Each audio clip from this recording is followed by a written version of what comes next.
And so lunch is taken on what promises to be a fascinating fifth and final day's play at the Oval. This is ESPN Cricket for Match Day. England have managed 54 in that first session. They've also lost two wickets, both left-handers, and Rory Burns and David Malan. India had the chance to get Hasib Hamid as well, who's batting on 62. So where does this game stand going into its final two sessions? VVS Laxman and Steve Harmison shall tell us. Laxman, let's start with you. How was that for a morning session if you were India?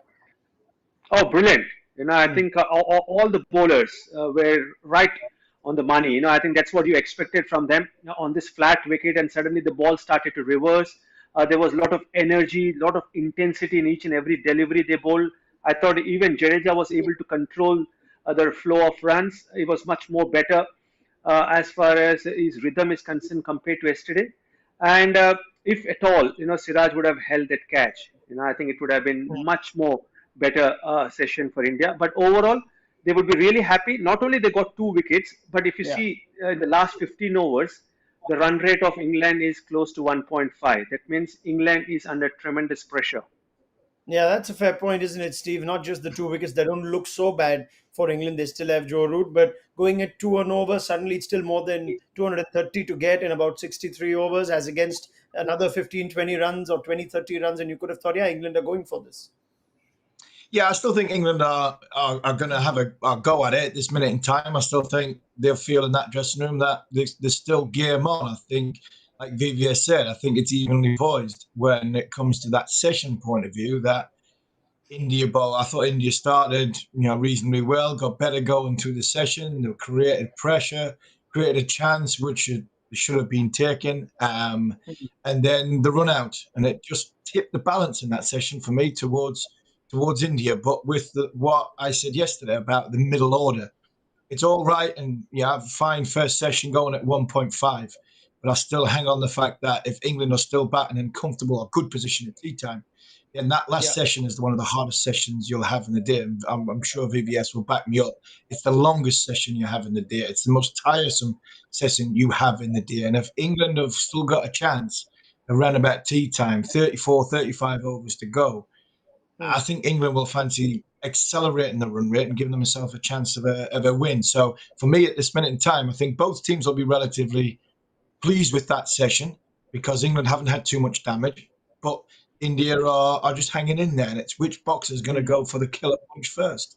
Yeah, it doesn't seem like a session that's definitive, although it is, you'd say, one that India would be reasonably happy with. We're wondering where wickets are going to come from. What seems to be a pitch that isn't helping much. But Shardul Thakur managed it in his first over, came on after 40 overs. Steve, you could take me through that one. What's he done there that hasn't happened for 40 overs before that seemed to produce some beauty? I'll be honest. It's just I wouldn't say it was a whole lot of luck, but there was just an element of luck in it. The scene was going sort of, from for trying to get the ball to. He's probably trying to find his way as well. Well, is it going to swing? Is it swinging conventionally? Is it swinging reverse? Is there anything going? And he's just trying to get the ball to go away from Rory Burns. And when you see the seam position coming out of Shadol Thakur's hand, it was just canted towards the slipway, and as it hit the surface, it just deviated a touch and then made the seam go bolt upright. And then when it went bolt upright, it then swung, which then took the ball away. So look, it was a good bit of bowling. It was a great area to put it in. I don't think Burns can be kicking himself too much. I thought it was a good ball that he actually had to play. So fair play to Thakur, but I'm sure a lot of Indian fans will be saying to Virat Kohli, he's got 50 in both innings. He's changed the game in both innings with that. It took 40 overs to give him a bowl. Yeah, that's what we were discussing last evening as well, Lakshman. Could he have come on a bit earlier?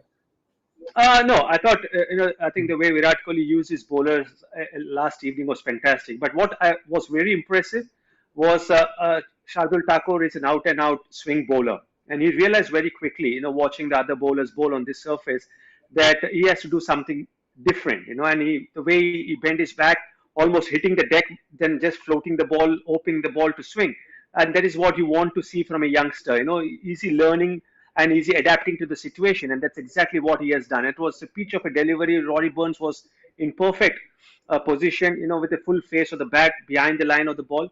But just the deviation got the outside edge, and so impressive. And then the way Siraj came, we were talking about whether he's carrying a niggle, we're talking about whether he's tired. but the way he was bowling close to 85 miles, above 135 kilometers, consistently shows that each and every bowler just feels that there's a chance, and if they get through another 2 wickets, and the way the ball is reversing, which is something which didn't happen when India were batting, and it is happening a lot more when the Indian bowlers are bowling in this innings. So I think that's something which all the four fast bowlers will be looking at. Again, using them in short bursts will be very, very critical in this session. So I was wondering if that is the case. It is reversing then from what you're seeing, Lakshman. Yeah, I think so. The way the ball is going and the lines, all the right-hand fast bowlers are bowling to a right-hand batsman just outside the off stump, and the ball is darting back in. I think in the last over of Umesh Yadav, Joe Root was very lucky not to get that inside edge. And that's not a great shot to play, especially with the ball reversing. So I think definitely it's reversing, and we saw in the past that Bumrah, Umesh Yadav, and Siraj are a great exponents of reverse swing bowling, and that will be the challenge for the English batsmen. And it's going to be tougher for the new batsmen, and that's why Hamid continuing his knock. Yes, he will be disappointed the way the mix-up happened with Malan, but I think he's shown great temperament so far. He's not gone into a shell. He's got a lot of confidence in his defense, and whenever the opportunity arises, good footwork, using his bottom hand and the wrist also to great effect. And a set batsman playing through the innings will be very critical from England's point of view.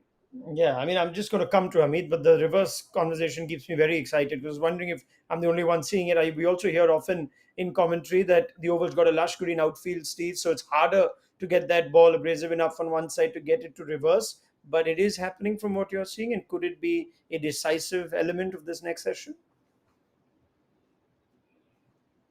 For India, and what I mean by that is because Joe Root and Hamid looked as though they were seeing the ball quite nicely. They were playing the ball very late. They were playing with the reverse swing, been out there for a little period of time.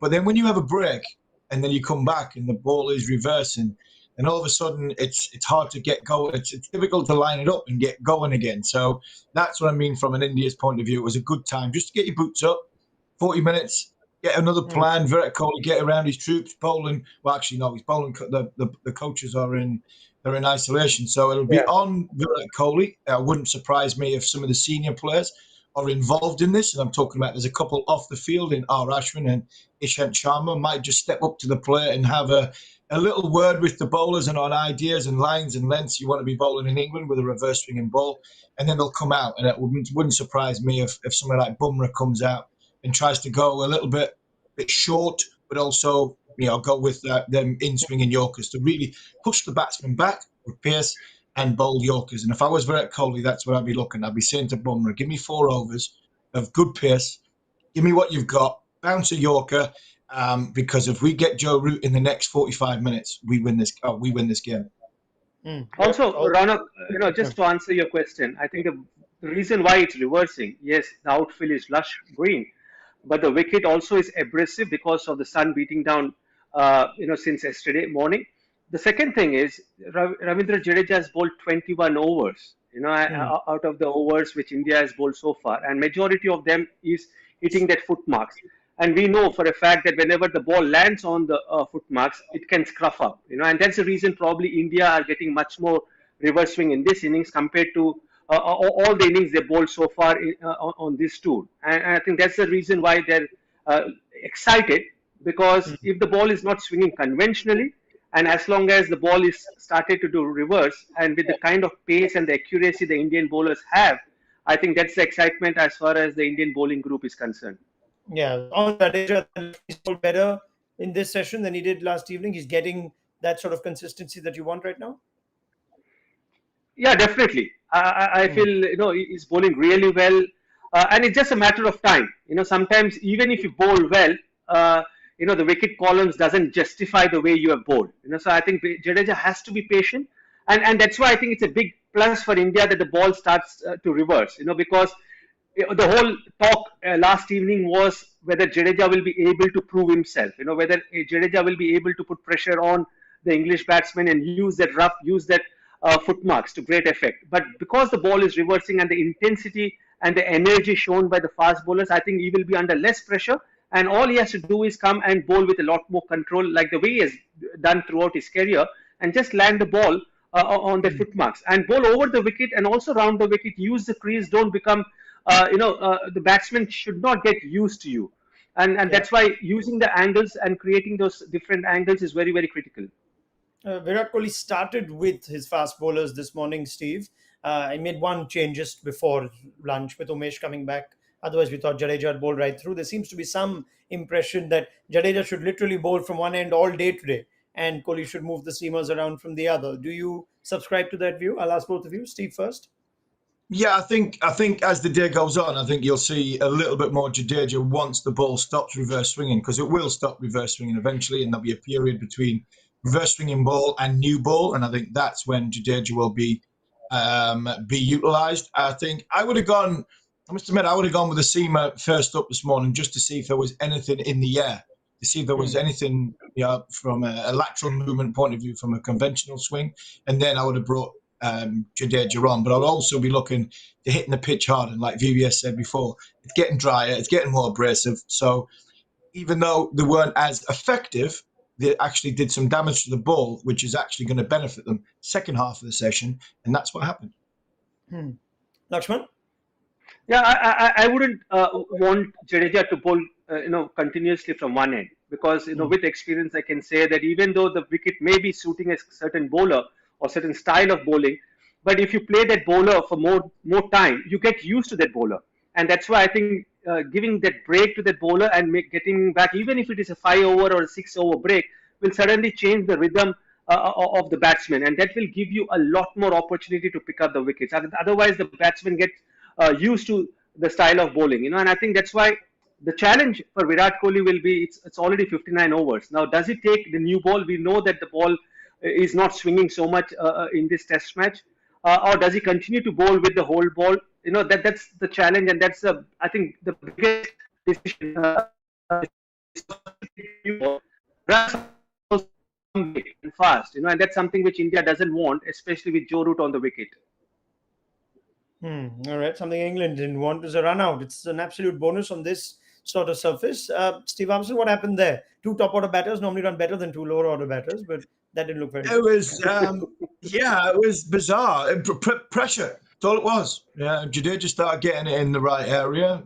India bowlers bowled were getting more dot balls in a row. Milan was, what was he, 3 off 35 balls.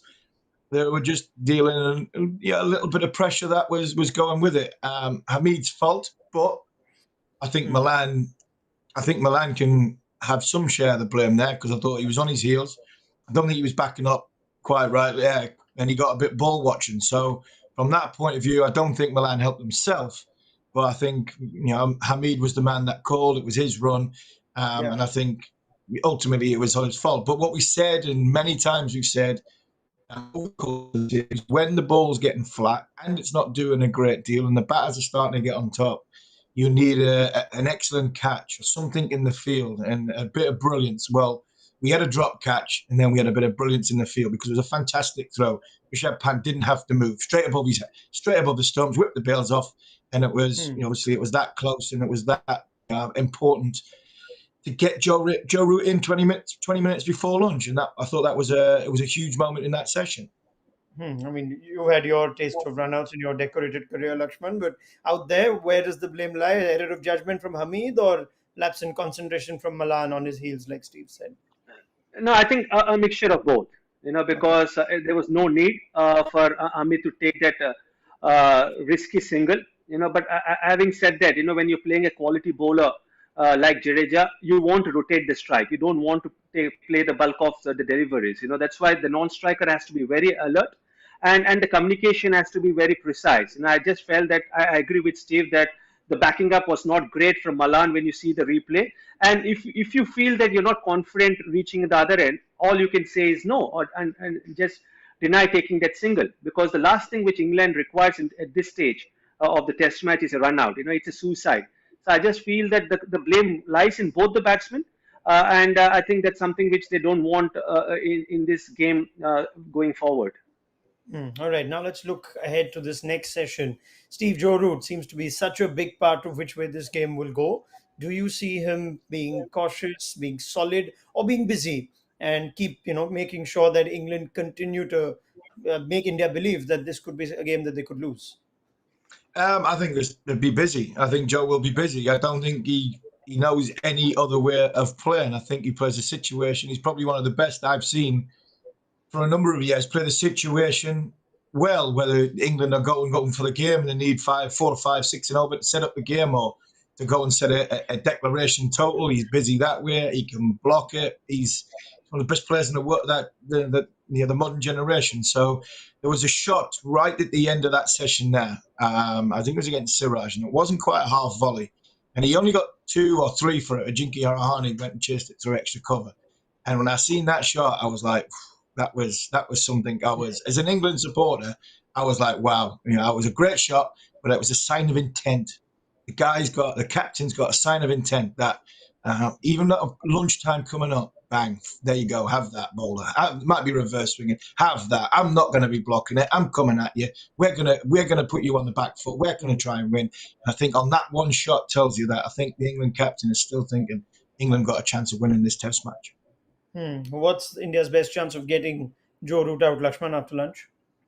I think just stick to that line on the off stump, outside the off stump. Just like the way Umesh Yadav got him out in the first inning, just like the way Bumrah got him out, because that's the only area where you hit the length. You don't want it to be over pitched or short, because he waits on the back foot, or whenever it's over pitched. The beautiful shot what Steve was just describing was, he's so good transferring the weight and playing the drive with the full face of the bat. So I just believe that hit that length.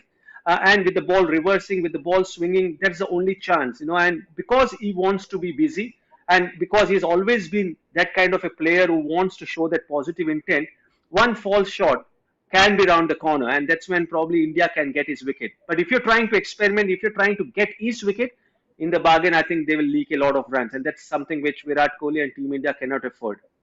So 2 seamers straight after lunch, Lakshman, for you? I would go with Jadeja from one end, and probably start with a seamer, because you have to also remember that probably 88th over, I have a feeling that Virat Kohli may take the new ball. So then you rotate your seamers now, and then use Jadeja with this ball and ask him to bowl into the rough, and then probably just before tea, I think Virat Kohli will take the new ball. Yeah, so it's 59 overs in the innings now, Steve. So you go with Lakshman. Jadeja bowls right through till the 80th over at least.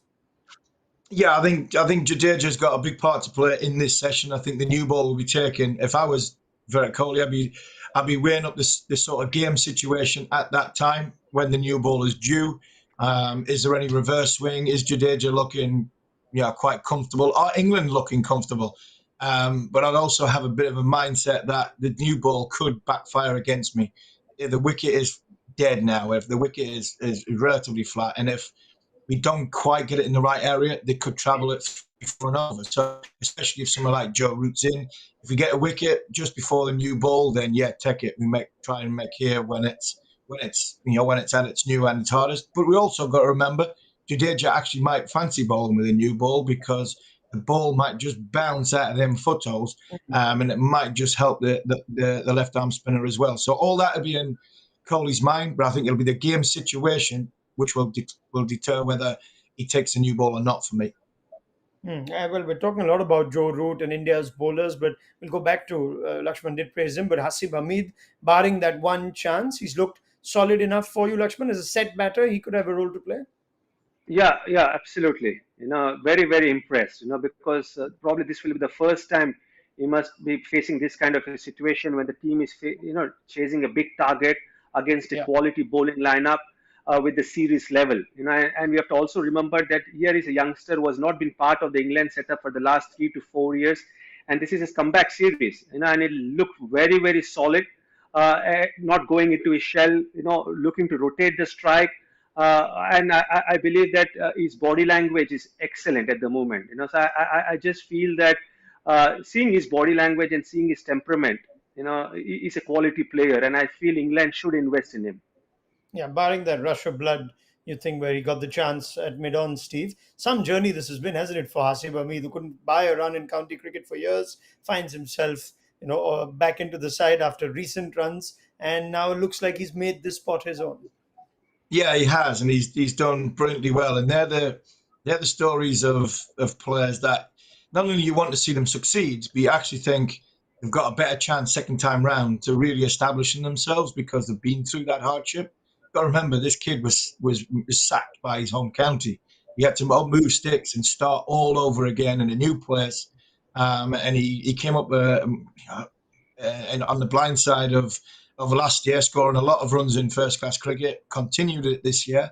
We knew he had a temperament because he went over to India and played very, very well in Test match cricket.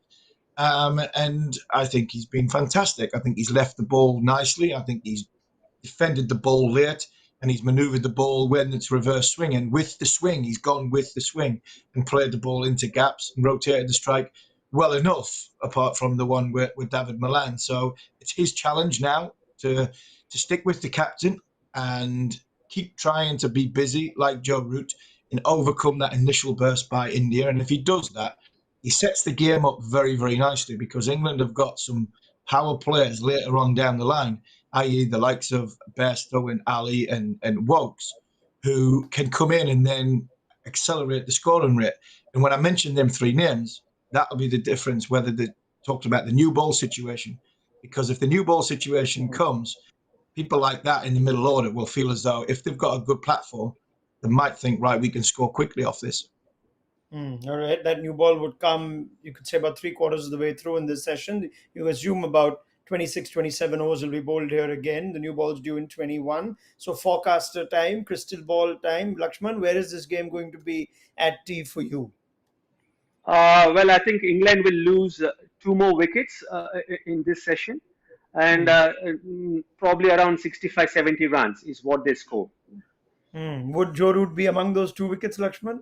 I'm just No, curious. no, I don't think Joe Root will get out. Because he's again looking all set to play a captain's knock. I think Okay. he's looking very solid. Yeah. Stephen. Well, having backed my side to get 368, I think I'll be going completely against all the things I said yesterday. If I think India go out and win it, I think one wicket down, Joe Root's still there. England needing 165 in the last session. New balls at its hardest, and I'm still backing my boys to win. Wow. Right. We have a big, long final session, remember, as well. We have a minimum of 63 overs. It's not a maximum. That's still a lot of cricket to be played. Lakshman, Steve, we will chat again at tea. Thank you very much. See you on ESPN Cricket for Match Day at tea time to see where this fourth test match so fascinatingly goes on this final day.